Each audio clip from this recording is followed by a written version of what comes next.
Hello and welcome once again to Ukulele Tales, the ukulele podcast, with me, John Atkins, aka the ukulele teacher on YouTube.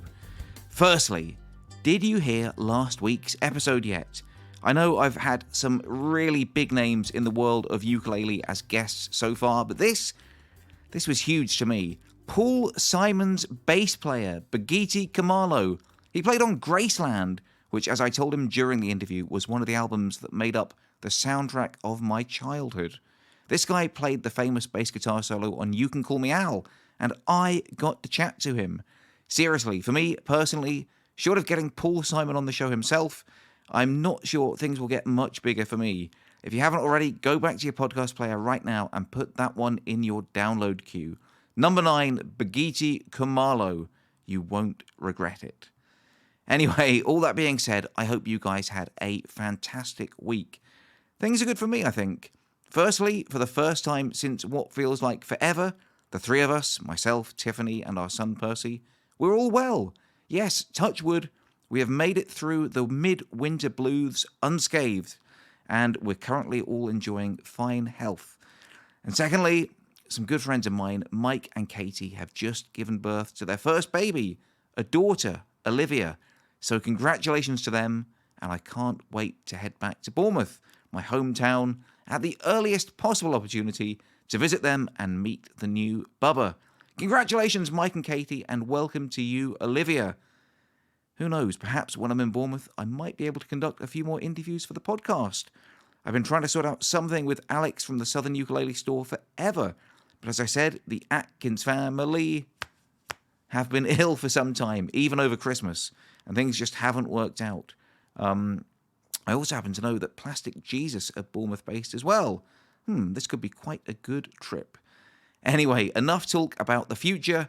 Let's get back to the present.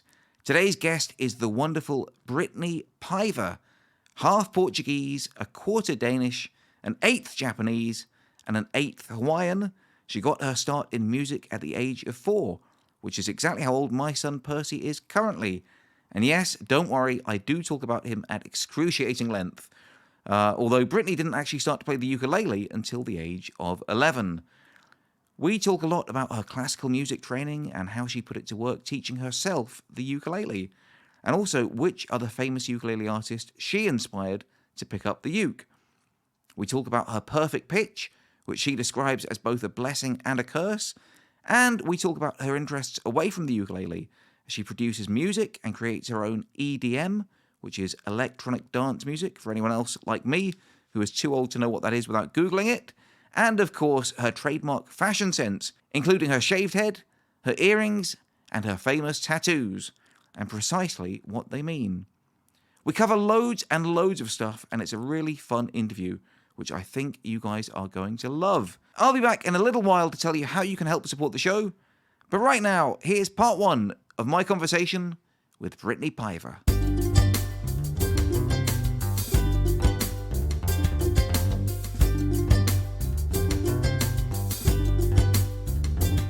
Yeah, there's a high chance that the batteries are going to run out during. Not because they're like old or cheap, but this thing just doesn't. It just eats them. It eats them. So if it does, I'll just put some more in. Okay. Yeah. Cool. Okay. Brittni, before we go any further, how do I say your last name? Paiva. Paiva. Yes. Cool. Where does that come from? It's actually Portuguese. Over the years, people thought if it's Hawaiian or if it's Finnish even, Right. but no, it's actually Portuguese. Portuguese. Have you got family from? Yes, so I'm actually half Portuguese, and so my dad's side of the family, his side of family is from Portugal. My dad's mom's side of the family is actually from Brazil. So there's 2 different kinds of Portuguese in there, but it's Portuguese. But where have you come from today? Because you're living in Hawaii, right? Yes, born and raised there. So so I guess as far as ethnicities go, I'm kind of like a mixed plate of everything. I'm half Portuguese. I'm a quarter-Danish. Oh wow. Okay. I'm also an eighth-Japanese and an eighth-Hawaiian. So. Have you been to any of these places? I've not been to Portugal. I went to Denmark a couple of years ago, and that was so fun. Japan I've been to several times as well. Have you? Yeah. For music or? Yeah, for music. Yeah. Yeah. Amazing. Okay, cool. So let's get into your music, I guess, right? you started at a really young age. Is that Yes. right? 4 years old? Yeah, that was when I first picked up the piano. Really? Yeah. And So- how was that sort of like formal or just sort of tinkering about? That or- was actually formal. So I guess when I was, just a toddler, my parents and my grandparents saw that, I really was drawn to music. And whenever there was music playing, I would start dancing. So they signed me up for piano lessons. And this was classical training through the Suzuki method.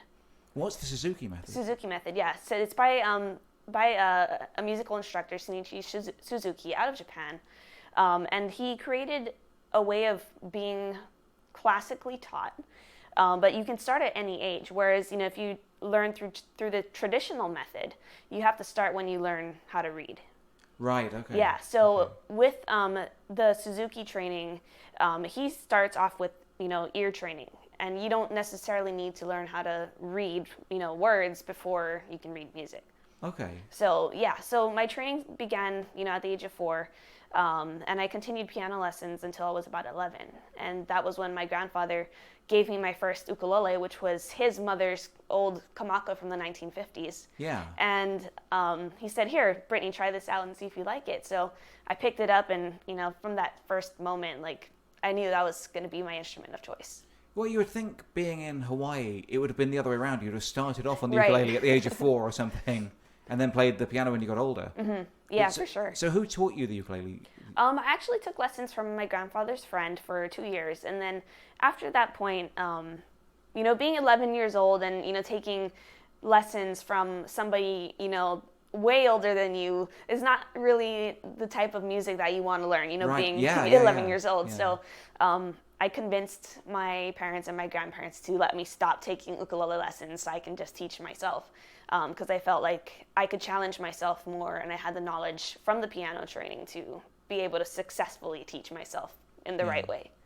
Yeah, that's 2 things I wanted to say, if I can remember them both. My son is 4. He's just turned 4 a couple of weeks ago. And he loves playing the piano. He's got like a little keyboard, and I let him play my keyboard. And he can like pick out tunes. Like he'll pick out whatever song he's been listening to on the TV, or if he's heard it at play school or kindergarten or whatever. But he seems too young for like lessons. Like maybe he's just not as disciplined as you were at 4. Like because at 4 you're still sort of running around and I don't know, being kind of mischievous, aren't you? Or... I'm not sure. I think me as a really young child, I don't remember myself being very, active and running around everywhere. I was always very interested in, I remember being very interested in music once I started, going to lessons at that age. So, but I do have a nephew. He's 6. Yeah. And he has, picked up the piano on his own as well. And before I moved to Honolulu, I left one of my keyboards there, and he just plays around on it, and he's so much more talented, at his age than I was at his age. Yeah. And I think it's just interesting to see, kids at different ages and how they react to music, and can they sit still for the time that they're playing music, and then when they're not playing music, they're doing all these other things. And my nephew, is on the hyper side. Yeah. But when he's really interested in music and wanting to play and sit down and play, he'll sit and play. Yeah. Yeah. My kid, this sounds like I'm bragging now actually, but I was just thinking about it because my son Percy is a bit wild, like I was saying. But the other day, but I will let him play, and probably I shouldn't, but I'll let him play anything in the house. So I've got like some nice ukuleles, I've got my electric guitar, whatever it is. If I'm in the mood for it, I'll let him have a go on anything. And I got out this glockenspiel. It's only like a toy glockenspiel. But he played, I think it was Twinkle, Twinkle, Little Star on the piano, just picked it out himself. And then I gave him like one of the sticks for the glockenspiel, one of the beaters, I should say. And he picked it out on that as well. And he's like 4 years old. And I was like, that's good, isn't it? Like, it seemed pretty good to me. Yeah, for sure, it does. But then, I mean, I'm sure you were sort of learning a bit more advanced stuff than that maybe. But he was... But I enjoyed it anyway, watching him play that. Yeah. And you're right, and it did calm him down as well. Like, that was something he was interested in doing. Right. And all of a sudden, 20 minutes has passed because he's just actually focused on right, yeah. on what he's doing. Yeah. Definitely. Yeah. Anyway, enough about my kids. So let's talk about you. So you got taught by a friend of your family, and then right. So that was what I was going to say. The second thing I was going to say, you stopped having sort of formal uke lessons, Right. Because you wanted to learn your own songs. And that's kind of one of the things that I love about the ukulele is that you can play anything on it. You know, you can learn classical music if you want. You can learn the Beatles if you want, or you can learn Guns N' Roses if you want. Right. And like today, we've just come from playing at a school. We just did a school assembly, and someone asked you to do. Well, they asked me actually, but I knew you could do a better job to play the Lilo and Stitch Hawaiian song. roller coaster ride. Yeah, and that's kind of like a fun thing. That's like one of the songs that I've taught, I think. And obviously, you have like this great arrangement for it. But it is just what, like C, F, and B flat or something. It's essentially just the 12-bar blues in F. Is it right? Yeah. Okay, yeah. So you're saying you wanted to learn the songs that you wanted to learn. What were those songs? I guess just anything that an 11-year-old at the time would hear around the radio. That was, of course, way before YouTube. Right. So just any song that I would hear on the radio, any local music, from Hawaii. Stuff that, my friends were learning, on the ukulele as well. So it's, just kind of being into the music that's coming out.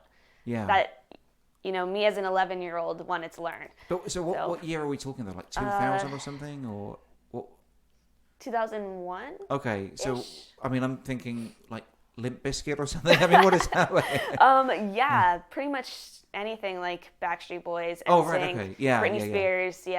And anything within that like era of music. Yeah. Yeah. So you're teaching yourself these sort of intricate arrangements of like "Hit Me Right. Baby One More Time" or something, or kind of. I don't know if I specifically worked on that song. Okay. But yeah, more or less, yeah. And over the years, I did, kind of refine my process into learning these songs. So now that I have my own students, I kind of approach teaching them the same way as I teach myself. So when it comes to that, I tell them, come up with a song list of songs that you want to learn. Not anything that I'm going to tell you to learn, but stuff that you've been wanting to, play on the uke because you like the song. Yeah. And if I don't know the song, I'm taking them, through the process, and we're learning it together. So they get to learn how I do it on the spot, and I'll explain, what am I listening for as I repeat this one section over and over. Yeah. And I'll explain the notes that will give me the sign of what's coming, what chord change is coming. So there's a whole different process, that I take, and a different approach when it comes to teaching. So did this technique, I guess you would call it, come from your classical training? A lot of it does revert back to my classical training. Yeah. So as I'm listening to a song on the radio or, on Spotify or whatever, I know where all the notes are on the piano. So I also do have perfect pitch. You do? Yes. So wow, okay. When I'm listening to the song, my hands, are doing the motion of the melody in the pattern according to the keyboard or according to the keys.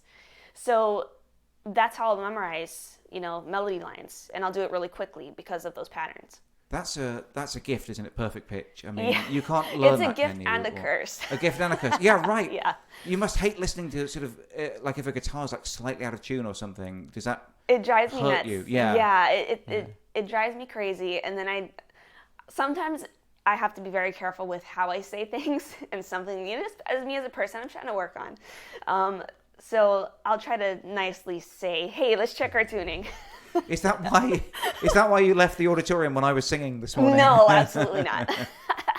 No. I wouldn't be offended, honestly. You wouldn't be the first. No. Wow. So that's a bit. Give me an F sharp, or is that rude to ask you to? No, I mean I totally could. Yeah. I can identify notes. I honestly hate singing. Okay. But yeah, I can identify notes. If you were to just play any note on the uke right now and I close my eyes, I'll tell you what note that is. Yeah. Yeah. Well, I'm not going to do that. I don't want to grab my uke. But that is like something I've always been like really interested in, like really fascinated by. Mm-hmm. So that's really cool. Thank you. You started recording at a really young age. Yes. Right? Like your first album, was that Brittni ×3? Brittni ×3, yes. And how old were you? Because on the cover you look like you're about 12 or something. I was 14. 14, yeah. okay, wow. Yeah, so that was that album came out 20 years ago. 20 years yes, ago, 20 years ago. And how did that come about? I mean, did you get, was there record label interest or something? Did you put it out yourself? I actually recorded that just to get my name out. And at the time there were, some record labels in Hawaii and, contacts that would be good to, be in connection with. So my whole intention was just to go into the studio and record a demo and send it to these people. Yeah. And I ended up doing a full album, and my guitar teacher at the time, he said, well, you should just release it, just because. Yeah. So that's what I did. I released it, and then the year after that, it took home Most Promising Artist of the Year award at the Hoku Awards. That's what are those awards? So the Nahoku Hano Hano Awards are basically like Hawaii's version of the Grammys. Okay. So Hawaii is pretty much the only state in the U.S. that has its own music industry. And we have, our peer-voted award system, kind of like the Grammys, how everybody in the industry votes for those albums. We have the same thing, but for Hawaii's industry only. So, yeah, it won Most Promising Artist of the Year. That's amazing. At 14 years of age. Yes. Wow, incredible. I was just chatting with Andrew Moliner, and he said he saw your CD in his school music room. Yeah. And that's one of the things that influenced him to get started. Right. So, and now you guys are sort of peers or friends, I guess. We're really good friends. Yeah. And it was really funny because I remember being at this ukulele contest on Maui and judging Andrew. Really? Yeah. Wow. I don't remember if he won that year. I can't remember. That was so long ago. But yeah, I was judging him at that contest. And then he's like a little kid or something at the time. Yeah, well, he's only a couple of years younger than I am. Is he? Okay. Yeah, okay. so I think he just turned 30 and I'm going to be 34. Right. Yeah, so but I remember judging him at the contest, and now we're, really good friends and, headlining shows together. That's amazing. And in fact, you're doing a concert tonight, aren't you? Yeah. Yeah. And but you haven't played together very much, have you? Or... Not often. But tonight's going to be special because we both share the same interests in trance music.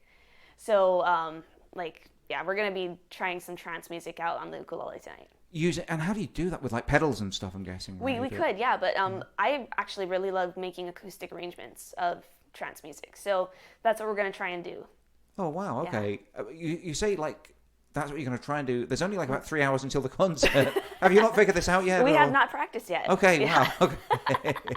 But yeah, I'm very confident in what we're planning on doing. So. And you are into like sort of EDM and stuff like that, right? Because I was listening to whatever your second most recent album was, and it's all kind of twee, and I don't mean that in an insulting way, like typical like ukulele sort of Hawaiian style, sure. glockenspiel and uke and like pleasant, pleasing stuff, and then your new stuff is sort of like I don't know how to describe it really.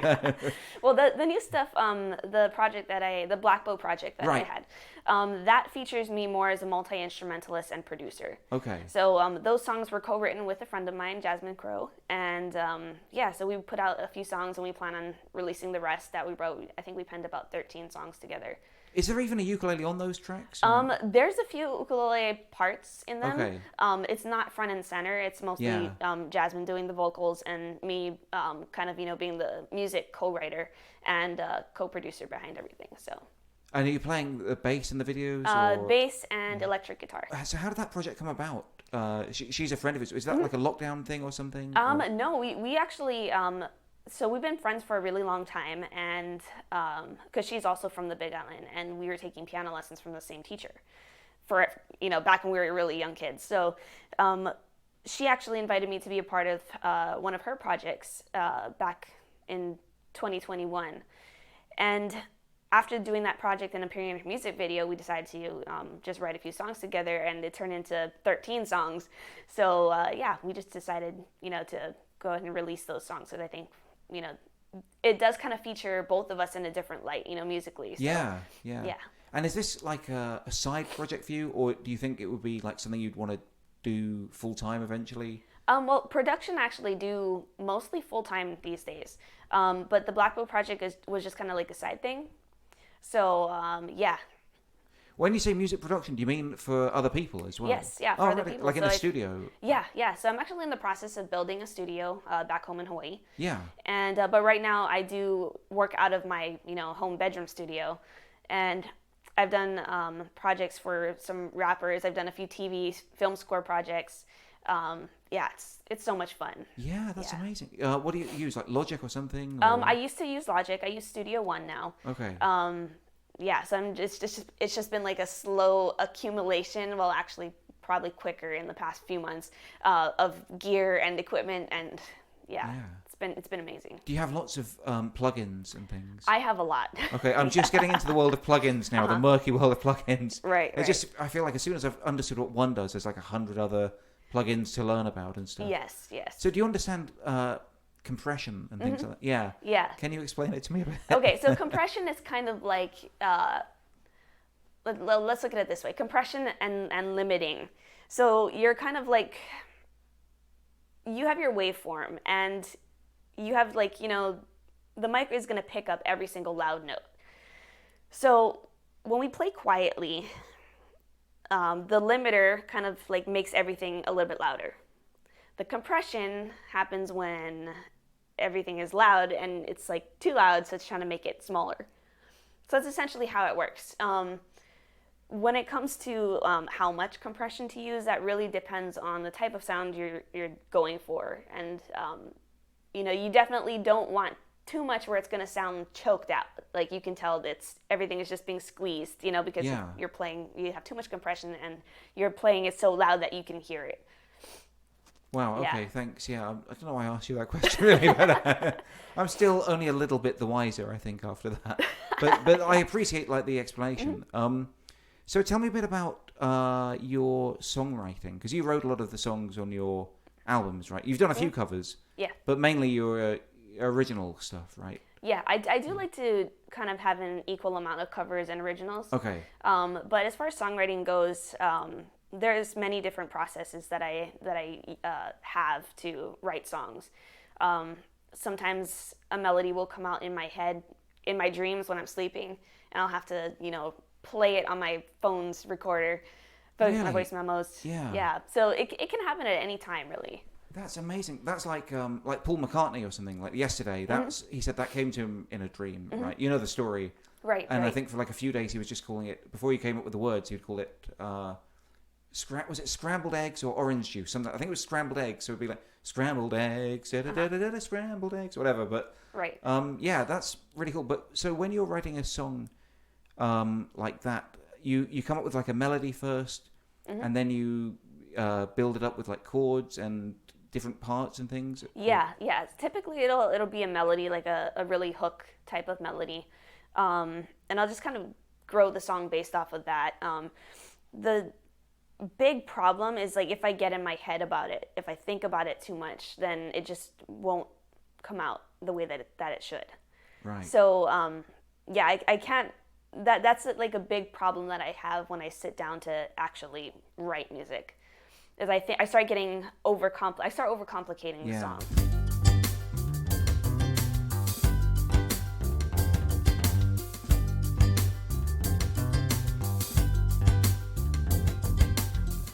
And as predicted at the beginning, the batteries at this point do indeed run out. Yes, my machine just gobbles them up. Probably ought to get an adapter for it, as I know that would save me a lot of money in the long run and probably be better for the environment too. And yes, not to mention, it wouldn't cut off the interviews just as they're getting really interesting. Anyway, as we do reach that halfway point, I want to say that I really hope you're enjoying the show, as always. And as always, I would love to hear from you. Tell me what you're enjoying, what you're not enjoying, who your favourite guests have been so far, and of course, who you'd like me to chat to in the future. As I've mentioned before, the whole point of this podcast is to have in-person, face-to-face, one-on-one conversations.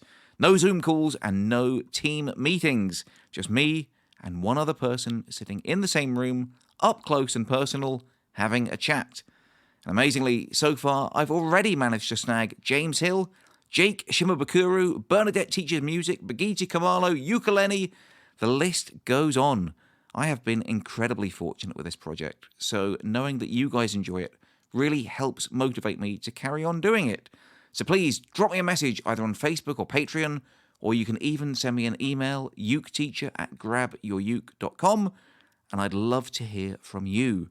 Another way you can help support the project is, of course, via my Patreon page, patreon.com/uketeacher. And by this time next week, I hope I should have set up a very special tier for you, my friends of the show. And for about $5 or so a month, you'll get inside access to the show, early access to the podcast, the chance to ask questions to some of my upcoming guests, and and also bonus content, aka extra chat, with the likes of Tyler from 10 Thumbs and James Hill. And perhaps best of all, you'll also get a warm glow of knowing that you're helping support this wonderful project. And, of course, one other way you can help support the show is to tell your friends, family, and loved ones about it, especially your ukulele communities. I think there's a lot of people out there who would really enjoy the show, so if you think you might be friends with some of them, then please let them know about it. If you're a member of a ukulele group or forum or Facebook page or whatever, please let those people know, as I really think they'd get a kick out of it. And if this is your first time listening, another fun way you can help is to go back through the archives and download another couple of episodes to enjoy. They're all free, and as I just mentioned at the top of the link, there's lots of great, and I mean really great guests to choose from.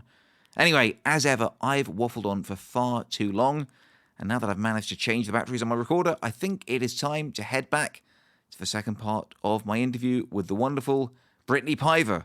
And we start off by talking about how the pandemic affected not just her, but all musicians.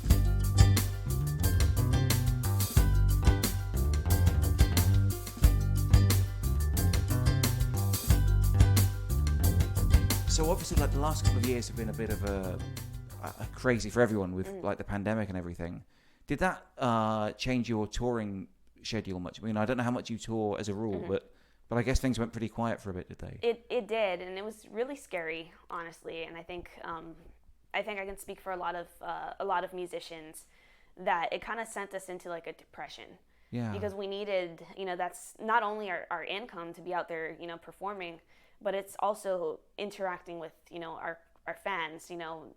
For all of us, especially ukulele players, our fans are basically like family to us.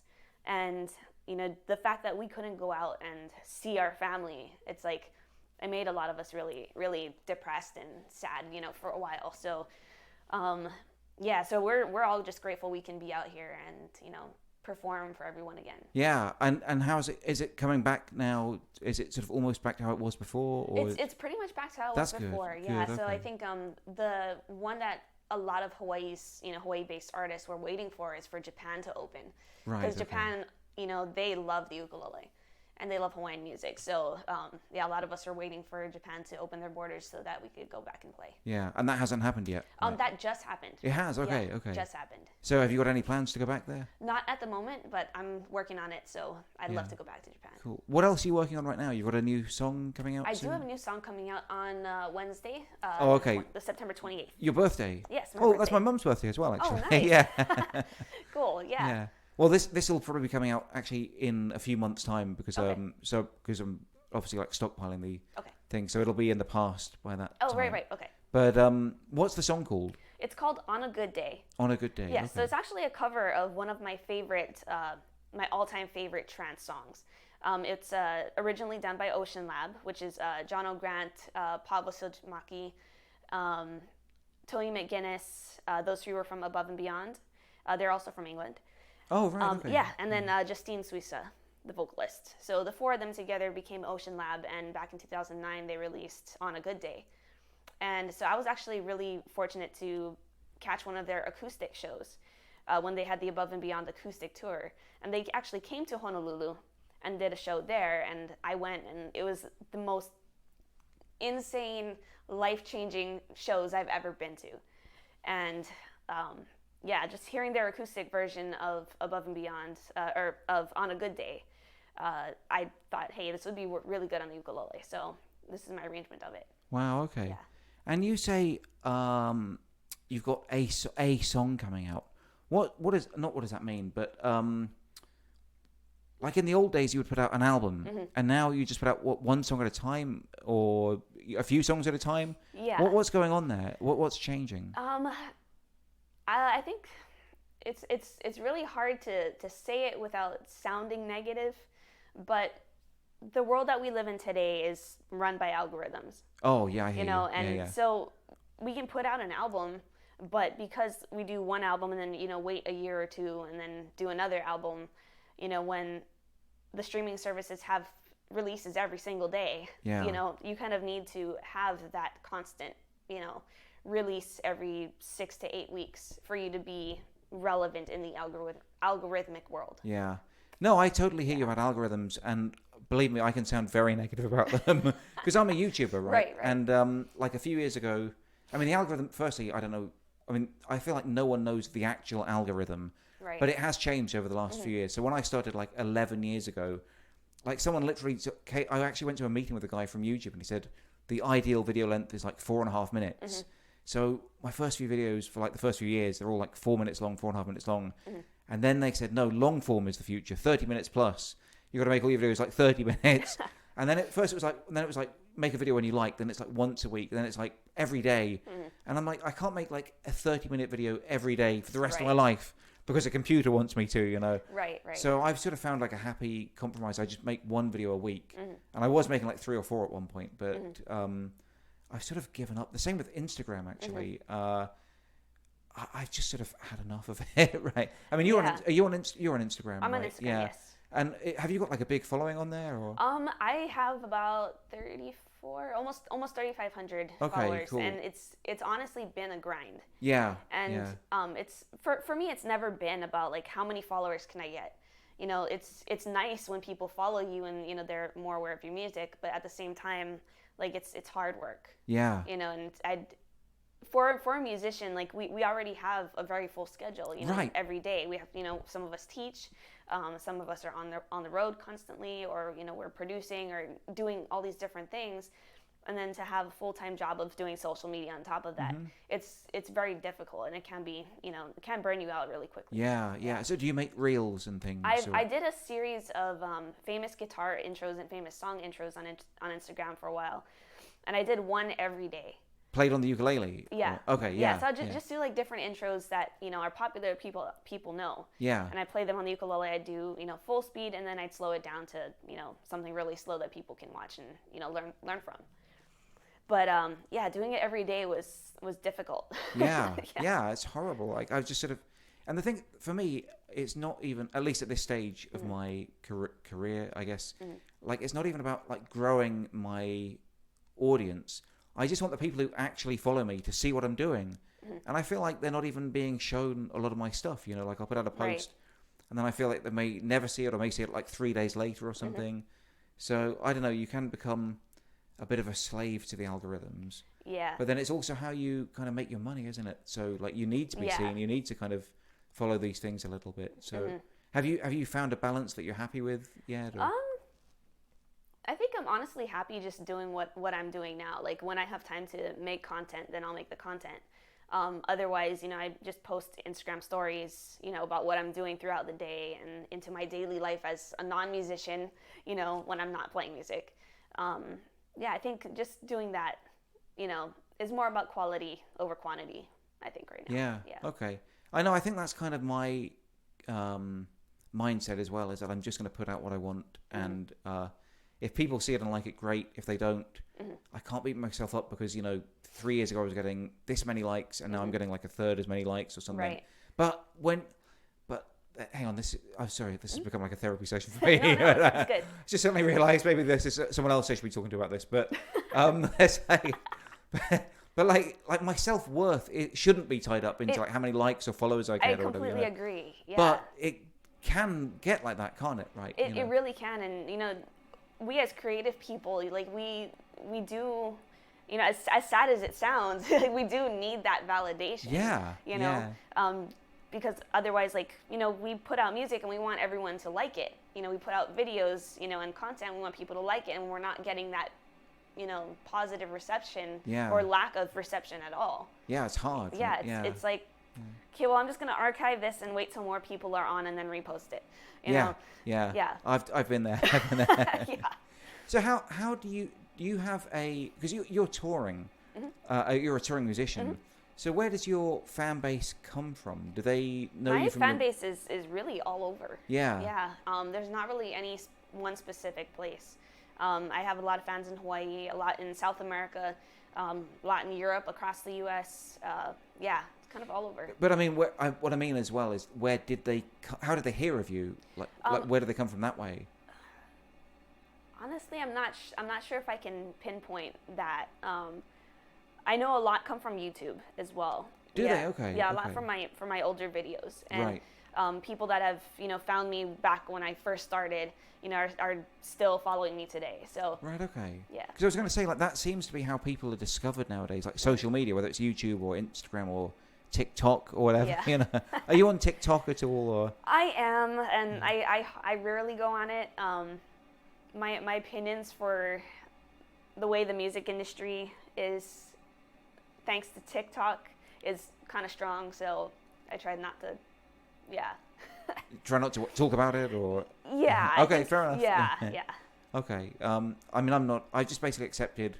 I'm a 42-year-old man, dad.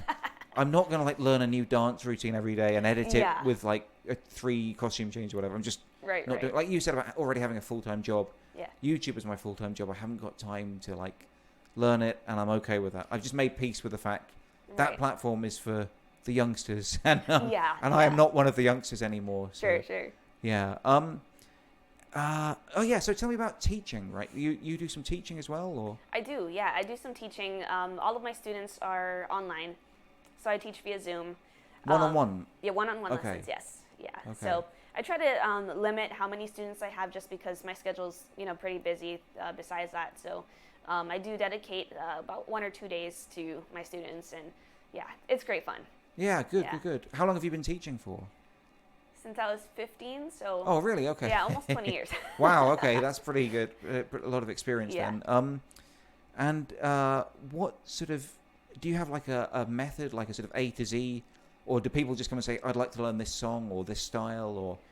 Well, it goes back to what I was saying earlier about how I like to teach, and that's teaching the songs that they want to learn rather than the songs okay. that So I you want did to learn. mention that, yeah. So so I'll just have them, the first lesson will typically be me evaluating, where their current skill is, the goals that they have for what they want to achieve, in the near and distant future. Yeah.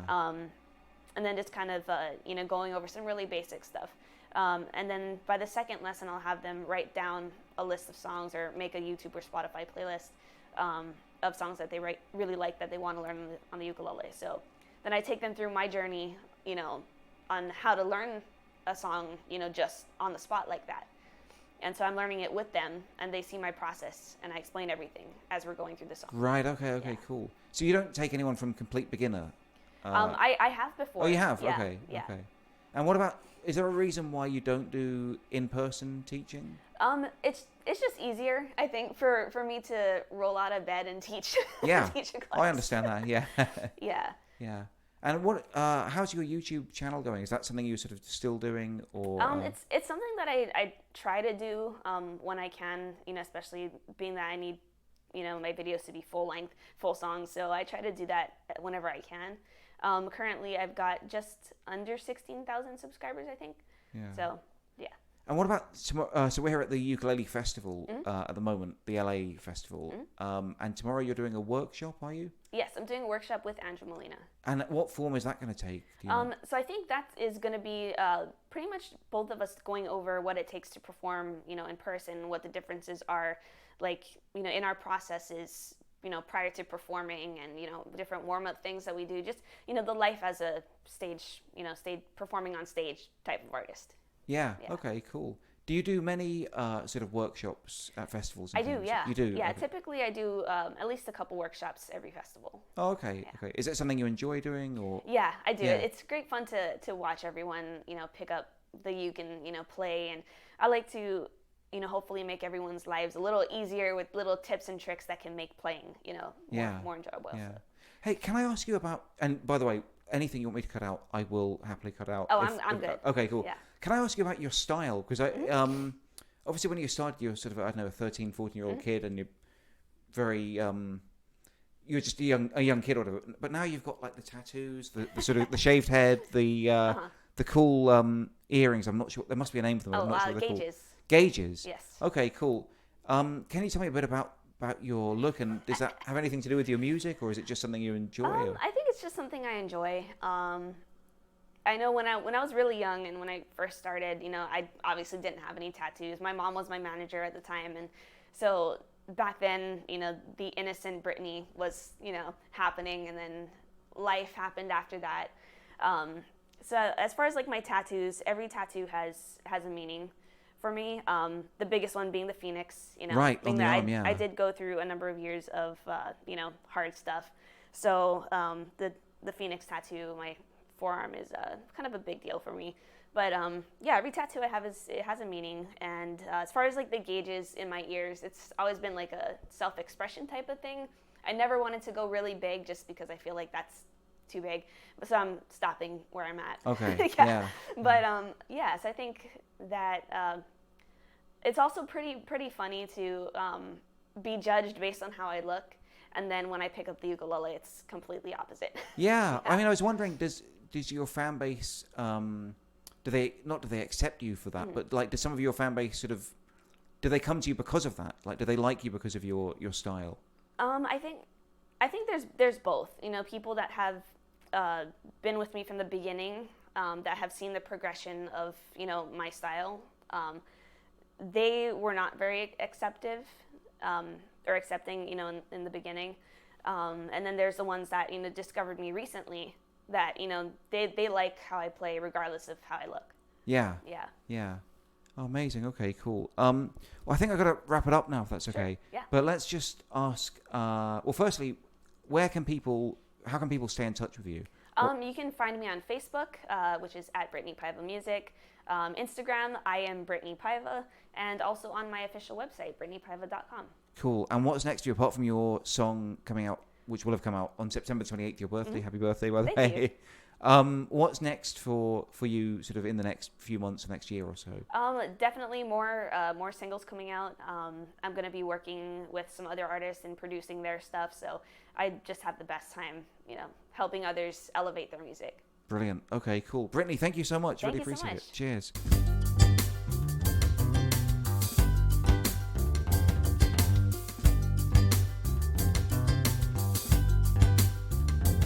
Well, what a great chat. Wasn't that fun? I really enjoyed listening to her chat, particularly about the algorithm and trying not to be a slave to it.